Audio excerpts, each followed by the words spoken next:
안녕하세요. 오만사입니다. 오늘은 동서 갈등 사연으로 똥 묻은 개가 재 묻은 개를 나무란다는 내용입니다. 오늘의 사연 시작하겠습니다. 저에게는 선입동서인 형님이 한 분이 있습니다. 제가 결혼 후 5년이 지났을 무렵이었어요. 결혼 후 바로 임신과 출산을 한 바람에 다니던 직장을 그만두고 육아에만 전념하던 때였어요. 집에서만 내리 육아와 살림을 하다 보니 많이 지치기도 하고 바깥 세상으로 탈출하고 싶은 심정이 간절했습니다. 그때 우연히 친한 동창 친구들과 통화하다가 모 보험회사에서 대졸직급의 영업사원을 뽑는다고 들었습니다. 물론 대졸직급이라서 기본급도 첫 달부터 지급하면서 시험적으로 한시적으로 운영할 수 있다고 하더라고요. 주부사원을 뽑는 거라서 동창 친구들이 몇몇이 지원해서 함께 다니자고 했습니다. 동창 친구 중에 한 명이 자기 대학 선배가 거기에 팀장으로 있다면서 분위기 괜찮다고 하더군요. 영업을 못해도 교육받으면 된다고 했습니다. 그리고 벌써 동창들의 몇 명이 다니고 있다고 들었습니다. 영업은 원래 관심 바뀌었지만 육아에 지친 저는 어떤 돌파구라도 있으면 뚫고 나가고 싶은 심정이었습니다. 첫째 아들은 유치원에 다니기 시작했기 때문에 둘째 딸만 친정엄마가 돌봐주신다고 허락하신다면 당장이라도 할 수 있는 일이라서 최소 한 달만 다녀보고 적응할 수 있는 일이면 계속 다녀보겠다는 생각이었습니다. 처음엔 한 달만 다녀보고 아니다 싶으면 그만두어야지 라고 생각했었는데 교육기간이 석 달이나 지나서 어영부영 6달째에 접어들었습니다. 교육기간이었던 석 달은 거의 영업을 하지 않았고 자가보험을 가입하는 정도여서 할만했어요. 큰돈을 벌 생각이 아니었고 그저 기본급만 받으면서 친구들과도 어울리고 재밌게 지내볼 참이었죠. 동창 친구는 저를 제외하고 모두 3명이었고 그 외에 대부분이 같은 또래여서 말도 잘 통하고 즐거웠습니다. 실적에 집착하지 않고 친구들과 어울려서 놀면서 교육받은 대로 담당 구역에서 활동하기 시작했습니다. 한참 재밌게 다니고 있을 무렵에 형님이 저에게 물어봤어요. 어디를 다니냐고요. 그래서 그대로 얘기해줬습니다. 계속 다니게 될지는 모르겠지만 아직까진 다닐만 하다고 했었죠. 최소 실적만 하면 기본급은 나온다고 했고 한 10달 정도 다녀보고 영업을 할 수 있을지 판단할 생각이다 라고 했었죠. 그랬더니 굉장히 관심을 가졌어요. 당시에 형님은 셋째 아들을 낳은 지 2달 정도밖에 되지 않았는데 소개시켜달라고 했습니다. 형님도 다니고 싶다고 했어요. 당시에 형님과는 명절 때나 얼굴 보는 정도였고 따로 만나거나 왕래하는 정도로 친하지는 않았습니다. 그래서 사실 저는 조금 불편한 거는 사실이었죠. 그리고 정규대학교 4년제 졸업만 대상이었던 터라서 안 될 거라고 했는데 굳이 부탁을 했습니다. 형님은 방송통신대학 재학 중이었거든요. 그래서 영업소 소장님에게 말을 했더니 일단 면접을 보자고 했어요. 그래서 영업소 소장님의 연락처와 면접 일시만 전달해주고 잊고 있었더니 며칠 후에 다른 팀에서 출근을 한다고 소장님을 통해서 들었습니다. 제가 바빠서 전화를 먼저 못한 것도 있었지만 그렇더라도 전화 연락은 한 번 정도는 해줄 만도 하는데 하지 않더라고요. 제가 먼저 형님한테 전화해서 다닐만 하시겠냐고 물었더니 그러더군요. 동서가 다니면 나도 다닐만 하겠지 라고 짧은 답만 했습니다. 그런가 보다 하고 서로 일정이 다르니까 같은 영업소라도 부서가 달랐기 때문에 한 건물 안에서도 마주치는 일이 없었습니다. 그런지 2주일쯤 되었을 때 이상한 소문이 저에게 들려왔습니다. 정말 황당한 소문이었어요. 친구가 그 소문을 듣고 속이 상해서 저한테 말해줬습니다. 자영아, 네 형님이란 사람 어떤 사람이니? 응? 왜 그래? 네가 소개비 안 준다고 네 험담을 하고 다닌단다. 소개비? 뭔 소개비? 소개비 8만 원을 주지 않는다면서 네 얼굴에 똥칠을 하고 다닌대. 추접스러우니까 8만 원을 던져줘버려라 라고 했습니다. 정말 황당했습니다. 받지도 않은 소개비 8만 원을 주지 않고 꿀꺽 해버렸다고 소장님에게나 자기 팀장에게 소개비를 받게끔 해달라고 했다네요. 정말 그랬다면 제 얼굴에 똥칠을 한 셈이었어요. 다른 사람의 소개로 영업소에 오면 급여 수당이 소개비 항목으로 소개를 한 사람이 8만 원이 붙는다는 사실은 알고는 있었습니다. 보통은 팀별로 경쟁이 붙어서 프로모션으로 새로 소개해서 오는 사람에게 그 소개비를 지급하는 경우도 종종 있었나 보더라고요.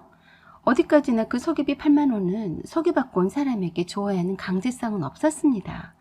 그저 몇몇 개인적으로 주는 사람들도 더러 있었나 보더라고요. 저는 처음이라서 그런 걸 생각해보지도 않았었고 준다고 한 적도 없었어요. 그리고 아직 그 소개비 항목으로 급여를 받지도 않은 상태였습니다.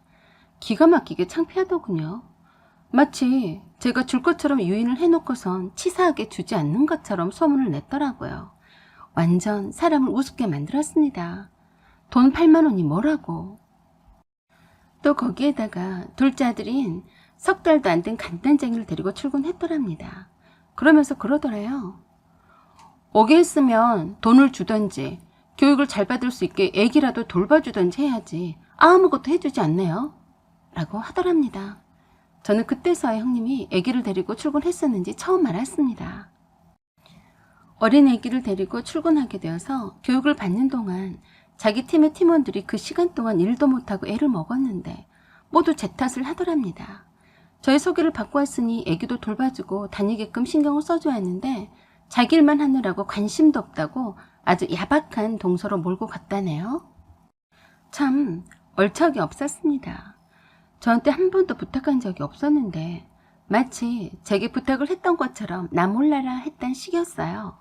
한 번도 그런 말을 저에게 한 적이 없었는데 말이죠. 자기 팀장한테 말을 해도 안 먹히고 하니까 소장님한테까지 가서 소개비 8만 원을 주지 않는다고 했답니다. 팀장도 소장님도 그랬다네요. 소개비 8만 원은 급여로 지급되는 것이기 때문에 직접 달라고 할 수는 없다고 알아듣게 말해줬다고 했습니다. 정말 이해할 수가 없었어요. 자기가 다니게 해달라고 사정을 해서 면접을 보러 온 거였고 소개비 말을 꺼낸 적도 없었거든요. 그렇다 할지라도 불만이 있으면 저에게 먼저 말을 하던지 완전 골 때렸습니다. 친구는 더러우니까 돈 8만 원 던져줘버리라고 했습니다. 세상에 동서지간에 이 무슨 창피한 일인지 제가 다 고개를 들고 다닐 수가 없더군요.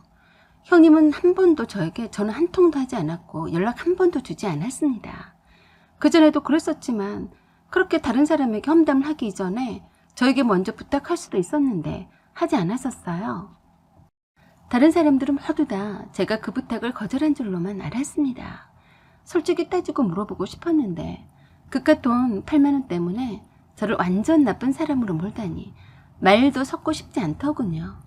참 인생을 피곤하게 하고 산다고 생각했고 비위가 상했어요.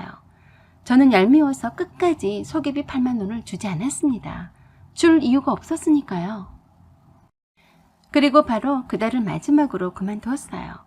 창피해서 못 다니겠더라고요.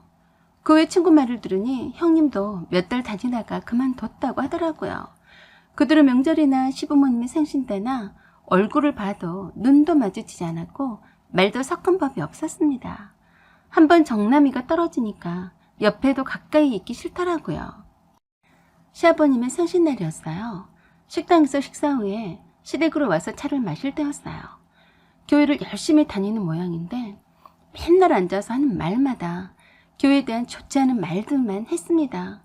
교회 다니는 집사님이 전해줬다면서 모 집사가 해당 담임 목사 바람이 나서 발각이 되었는데도 뻔뻔스럽게 설교를 하고 있다는 둥, 성경 암송대회에서 입상하면 현금을 받기로 했는데 주지 않았다는 둥, 교회가 돈만 밝히다 보니 돈 없는 사람한테는 연락 한번 주지 않는다는 둥, 입에서 하는 말마다 모두 다 부정적인 말만 늘어놓았습니다.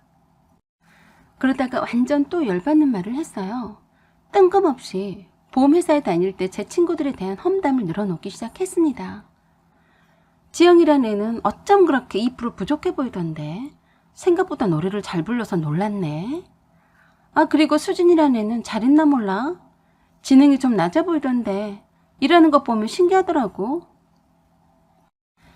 말 걸지도 않았는데 내 친구들에 대해서 이러쿵저러쿵 흉을 보았습니다. 순간 저는 너무 화가 나서 조잘조잘 말하고 있는 입에다가 앞에 있는 물컵을 들어서 들어 부어버렸어요. 아니 이게 뭐야? 동서 무슨 짓이야? 형님, 어디 함부로 내 친구들 욕을 해요? 좀 모자란 것 같아서 가만뒀더니 안 되겠네.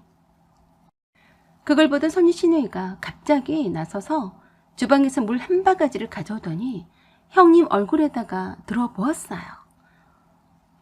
어이 큰올케, 내가 돈으로 곤사직을 샀다고 동네방네 흉을 보고 다녔다며? 오 하나님, 오늘 하루만 용서해 주세요. 정말 순식간에 일어난 일이었습니다. 형님은 완전 생쥐꼴이 되었는데요. 뜻밖의 손이 시누의 행동에 놀랐습니다. 그새 또 시누 험담을 자기가 다니는 교회에다 하고 다닌 걸 알게 된 모양이었습니다. 참으로 가지가지 두루두루 주위 사람들의 흉을 보러 다녔구나 싶더군요. 오죽했으면 순하디 순하고 착하디 착한 손이 시누이가 정신 차리라고 찬물을 들어 엎었을까요? 옷은 다 젖어버리고 거실 바닥에 물이 흥건했습니다. 시부모님과 남편과 아주버니 앞에서 물 세례를 제대로 맞았는데 저도 깜짝 놀랐네요. 제가 물컵에 든 물을 형님 입에다가 들어 부은 것은 아무것도 아니었어요. 손이 시누이 형님도 보고 있다가 생각이 난 듯이 달려든 거였어요. 손이 시누이는 동생인 아주버니한테 그러더라고요. 야 민서가, 네 마누라 오늘 내가 참교육 좀 해야겠다. 큰올케, 자기 교회 집사들한테 내가 돈으로 곤사지분을 샀다고 소문냈지? 아이고 형님, 제가 미쳤어요? 어디서 이상한 소리를 듣고 와서 이게 뭐예요? 그래, 우리 교회 담임 목사가 그러더라. 네 교회 목사한테서 네가 그렇게 말하고 다닌다고 주의 좀 시키라더라. 내가 얼마나 쪼개 팔렸는 줄은 아니? 나만 욕되게 한 게 아니라 우리 목사님이나 우리 교회 전체를 욕되게 한 거잖아. 난 그래도 설마 그럴 리가 없다고 했는데 이 말자 라고 이름까지 대주시더라고. 그러자 아주버니가 일어나서 큰 소리를 치며 형님을 향해서 난리 부르스를 추셨고 시아버님은 형님을 아래 위로 혀를 차면서 쳐다봤습니다. 그리고 시부모님이 돌아가면서 한 바가지씩 퍼부으셨어요. 시어머니께서 그러셨어요. 아니 큰애야, 너 미쳤니? 아주버니는 소리치며 닥달했습니다. 당신 진짜 그렇게 소문내고 다닌 거야? 그러자 더욱더 당황하며 손사래를 치면서 그런 적이 없다고 했습니다. 그래서 제가 그랬습니다. 형님, 왜 그러세요? 저한테도 그렇게 흉보셨잖아요. 그러자 완전 더 열받은 손이 시누이가 그러더라고요. 우리 교회 목사가 거짓말한다고 말하고 싶겠지? 입에서 내뱉는 말마다 어떻게 하면 상대방 깎아내릴까 연구하는 사람 같아. 끝까지 억울하다며 그런 적 없다고 발뺌을 하다가 형님이 다니는 교회 목사와 통화하겠다는 말에 그때서 인정을 하더군요. 세상에 어떡하죠? 어머님 아버님, 교회에다가 얼마나 이런저런 흉을 봤을까 싶네요. 창피해서 이젠 교회도 옮기던지 해야죠. 남편만 빼고는 모두 다 한마디씩 해대니 그때서야 기가 죽어서 머리만 푹 숙이고 있었어요. 사실 형님은 저에게도 신의 흉을 봤어요. 권사직분을 얻기 위해서 800만 원의 돈을 목사에게 헌납했다고 했습니다. 사실을 말하자면 목사에게 헌납이 아니라 헌금을 한 것인데 말입니다. 그러면서 그러더라고요. 자기는 그만한 돈이 없어서 권사도 못하는 거라고 했어요. 형님은 교회를 정말 열심히 다녔는데 교회에 대한 불만은 참 많았습니다. 자기에게 관심을 가져주지 않는다는 불만이었어요. 헌금을 많이 내는 순으로 관심을 준다고 저에게 여러 번 그랬어요. 저도 교회를 다니고 있지만 약간 형님의 불만은 지극히 개인적인 것들이었어요. 말도 안 되는 것들이 대부분이었고 주위의 모든 것들에 대해서 좋게 말하는 꼴을 본 적이 없었어요. 그래서 시부모님이나 시누이도 은근히 형님과 대화하는 것을 좋아하지도 않았고 말조심을 한 편이었어요. 손이 시누이도 권사직분을 돈으로 샀다는 말에 형님에 대해서 굉장히 분개했었지만 참고 있었다가 폭발한 거라고 했습니다. 아주버니는 당장에 손이 시누이에게 잘못했다고 빌지 못하냐고 했고 손이 시누이도 아랫동서 친구한테 대해놓고 그런 막말을 하냐고 저에게 잘못했다고 빌라고 야단을 쳤습니다. 누가 하나 자기 편을 들어주지 않으니까 서러웠는지 엉엉 울더라고요. 그것을 본 아주버니가 형님을 끌다시피 해서 밖으로 데리고 나갔습니다. 한참 만에 돌아온 형님은 집에 다녀왔는지 말끔하게 옷을 갈아입고 왔습니다. 그리고는 시부모님과 손이 시누이 앞에서 용서를 빌었어요. 그러자 손이 시누이도 물벼락을 맞게 해서 미안하다고 했고 다시는 그런 식으로 뒤통수 치지 말라고 했어요. 그리고 아주버니가 눈치를 주자 저에게도 미안하다고 마지못해 했습니다. 그래서 제가 그랬어요. 형님은 저에게 왜 그러셨어요? 저에게 미안해 할 일이 이것만은 아니에요. 왜 돈 8만 원 때문에 사람 우습게 만드셨어요? 말 나온 김에 이유를 알고 싶네요. 라고 물었더니 아니라고는 하지는 않았습니다. 사실은 말이야, 내가 좀 오해했나 봐. 원래 소개해주는 사람이 모두 서포트 해줘야 하는 줄만 알았어. 그리고 보험도 모두 식구들이 자네한테만 들어줄 게 뻔해서 질투도 났었어. 미안해. 내가 동서 친구들 욕한 것도 잘못했네. 다시는 그러진 않을게. 라고 했습니다. 이렇게 쉽게 순둥순둥하니 잘못을 인정하고 용서를 할 사람 같지는 않는데 아마도 아주버니의 강력한 입김이 작용하지 않았나 싶었습니다. 아주버니도 아시고 계셨겠죠. 얼마나 귀가 따갑도록 저와 식구들이 험담을 했겠습니까. 그래서 용서를 빌지 않으면 함께 살지 않겠다고 엄포를 놨을 게 뻔했네요. 사람이 쉬 바뀌지는 않는 법이니까요. 아주버니가 그러시더라고요. 아버지, 어머니, 그리고 모두 다 한 번만 용서해 주세요. 저에게도 다시는 그렇게 험담을 하고 다니지 않겠다고 했으니까 너그러이 용서를 받아주세요.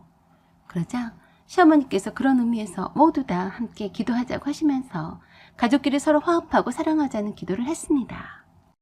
좀 전까지만 해도 험악한 분위기였는데 기도 한번 했더니 참 간단히 분위기가 반전이 되는 것 같았어요. 그때부터는 형님이 제 앞에서 말을 조심했습니다. 양처럼 순해 보이던 아랫동서와 손이 친위를 그동안 만만하게 보고 함부로 행동하더니 물벼락 한 번 맞고 말조심을 하는 것 같더군요. 저도 그동안 묵은 감정을 쓸어내버리고 나니 한결 마음이 가뿐해졌습니다. 앞으로 이런 일로 서로 반복하는 일이 또다시 생기지 않기를 바랬지만 역시나 형님은 쉽게 바뀌지는 않았어요. 그 뒤로도 명절 때 만난 형님은 여전했습니다. 아주버니의 절친인 친구는 저도 형님에게서 익히 들어서 알고는 있었어요. 아직 나이가 지긋한데도 결혼도 하지 않고 혼자 살고 있으면서 한 번씩 밥 한 끼씩 얻어먹으러 온다고 흉을 많이 봤었거든요. 그런데 이번엔 완전 빅 뉴스라면서 15살 나이가 차이가 나는 아가씨랑 결혼한다고 하면서 틀림없이 뭔가 속이고 장가가는 것 같다고 하더라고요. 저는 속으로 너 시작이네 그랬죠. 혼전 임신이라서 신부 쪽에서 할 수 없이 결혼을 허락한 것 같다고 한다면서 결혼식을 하기 전에 그 아기를 데리고 형님 집에 왔더랍니다. 그런데 기가 막히게도 아기가 아주버니의 친구를 전혀 닮지도 않았다네요. 그러면서 틀림없이 다른 남자의 아기일 거라고 완전 확신을 했습니다. 저는 그저 웃었어요. 생김새만 가지고 어떻게 그런 의심을 하냐면서 행여나 그런 말은 입 밖에 다시는 내놓지 말라고 했습니다. 아니다라고 하면서 틀림이 없다면서 확신에 차서 말을 하더라고요. 그렇지 않고서야 그 젊은 아가씨가 뭔가 흠이 있으니까 나이 많은 별 볼 일 없는 사람과 결혼하는 거라고 했습니다. 저는 생각했습니다. 참 우리 형님 사는 게 심심하나 보네.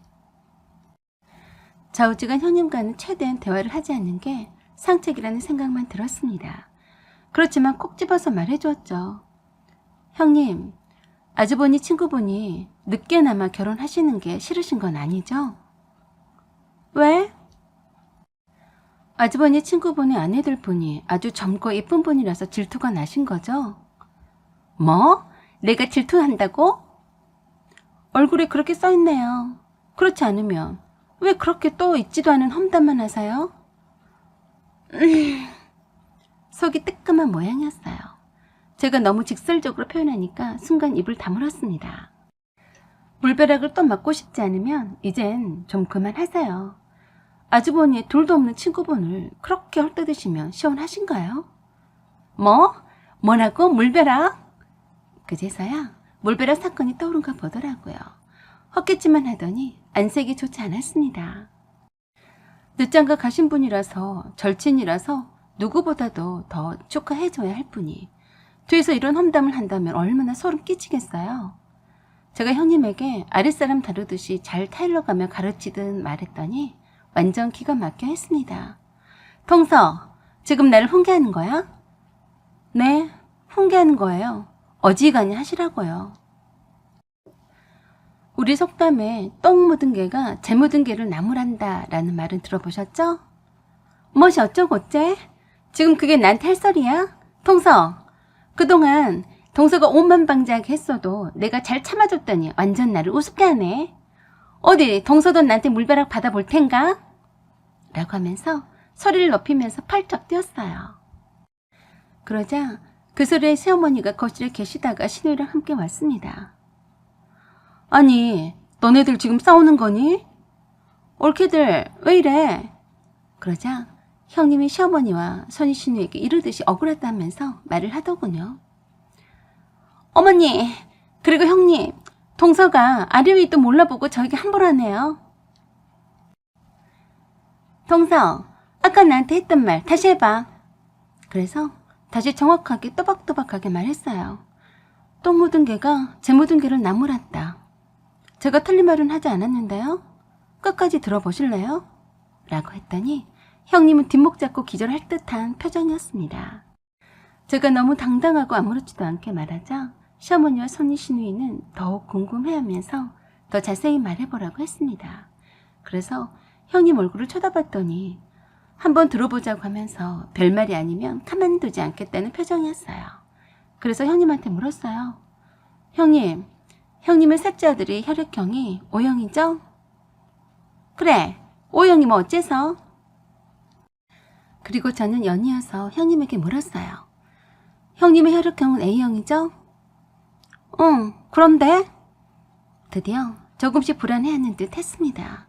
그래도 여전히 이해를 못했어요. 이렇게 멍청했다니 한심하더군요.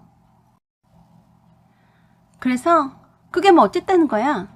라고 하면서 어리둥절해 했습니다. 참 멍청한 형님이었죠. 그때 손희 신우이가 무슨 말인지도 이해를 못한 형님을 묘한 표정으로 쳐다봤습니다. 우리 민석이는 AB형인데 민석아 이리 와봐 라고 하면서 안방에서 시아버님과 축구 보고 있는 아주버니를 불렀습니다. 그때까지도 형님은 무슨 상황인지를 이해하지를 못했어요. 그렇지만 뭔지 모르지만 불안해 보였습니다. 그래서 제가 형님에게 귓속말로 말했습니다. 형님, 혹시라도 들통날 일이 있으면 지금 당장 도망치세요? 라고 일러주었는데도 뭔 소리 하는 거야? 라고 하면서 시치미를 똑 떼더군요. 다그저 부르는 선희 신우의 말에 온 아주머니에게 신우가 확인차 묻더군요. 민석아, 네 혈액형이 뭐였지? 알잖아, AB형. 그치? AB형. 커널케, 민수가 O형이 맞아? 네, 맞아요. 라고 기어 들어가는 소리로 대답했습니다. 그러자 아주머니가 완전 놀란 얼굴로 말했어요. 무슨 소리야? O형이 맞아? 머리가 나쁜 형님은 그렇다고 고개를 끄덕거렸는데 다들 멘붕이 왔습니다. 손희 신우이가 형님한테 삿대질하며 소리 질렀어요. 민수가 민석이 자식이 아닌 거야? 그때서야 얼굴이 새하얘져서 어쩔 줄을 몰라 했습니다. 사실 저도 혈액형 검사가 잘못된 것이 아닌가 의심도 했어요. 아주 조심스러운 부분이라서 함구하고 있었던 겁니다. 형님이 보험회사 다닐 때 민수 앞으로 어린이 보험 들었을 때 기재되었던 혈액형을 보고서 의아했었죠. 저는 혹시라도 혈액형 검사가 잘못 이루어질 수도 있으니 다시 한번 확인해보라고 했는데 형님 얼굴이 백지장처럼 창백하고 안절부절하지 못하는 모습을 보니 의심이 들었습니다. 아주버니가 민수가 왜 O형이냐고 다그쳐도 당황해하며 어버버거리더라고요. 갑자기 분위기가 험악해지고 선희 신우의 시어머니는 제게 언제부터 알고 있었냐고 하면서 흥분을 감추지 못했습니다. 일단 검사가 잘못될 수도 있으니 속단하지 말자고 말씀을 드렸지만 방에서 형님과 아주버니가 언성을 높이면서 싸우는 것을 보니 보통 큰 사건이 아니게 되어버렸죠. 결국에 아주버니가 유전자 검사 운운하시는 것 같더니 형님이 이실직고 한 모양이었습니다. 그날은 저 포함해서 모두가 충격받아서 아무 말도 못하고 엄청 어이없어 했죠. 그 후로는 아주버니가 나서서 유전자 검사까지 다 확인했는데 세 아들 중에 막내인 민수만 아주버니의 자식이 아니었습니다. 그 때문에 형님은 친정집으로 세 아들을 놔두고 도망쳤고 충격받은 아주버니는 많이 힘들어했습니다. 그런 형님을 본 적이 없어서 자세한 내막은 알 수는 없었지만 남편이 아주버니에게서 들은 말로는 상대편 남자는 유부남인데 고향의 동네 친구들 중 한 명이었다고 하더랍니다. 아주버니는 이미 친자식인 줄 알고 사랑도 주고 정도 줘버린 아이를 어떻게 해야 할지 고민을 많이 했습니다. 결국 아주버니는 형님과 이혼을 했습니다. 그리고 민수만 형님이 양육하는 걸로 하고 첫째와 둘째 아들은 아주버니가 키우시기로 했습니다. 그 후로 시부모님이 아주버니의 두 아들들을 맡아서 키우셨어요. 그러다가 좋은 분을 소개받아서 연애를 하시더니 재혼을 하셨습니다. 그분도 자식 없이 이혼했었고 재혼이라고 들었어요. 성격도 밝고 좋아 보여서 저와도 잘 지내고 있습니다. 가끔 한 번씩 혼자 생각해봤어요. 그때 내가 입을 꼭 다물고 있었더라면 그냥 그저 모른 채로 잘 살 수 있었을까? 라고요. 어찌됐든 저로 인해서 모르고 넘어갈 수도 있었던 사실이 밝혀졌으니 내내 마음이 편치 않은 것만은 사실이었습니다. 아주버니가 막내인 민수를 많이 아끼고 사랑했었기 때문에 조금 안타깝기만 했습니다. 내가 말하지 않았으면 모른 채로 아주버니 아들로 계속 평범하게 살아갈 수도 있었지 않았을까요? 사연은 여기까지입니다. 여러분의 생각과 의견을 말씀해주세요. 구독과 좋아요 그리고 알림 설정 부탁드립니다. 지금까지 시청해주셔서 감사드립니다. 항상 행복하세요.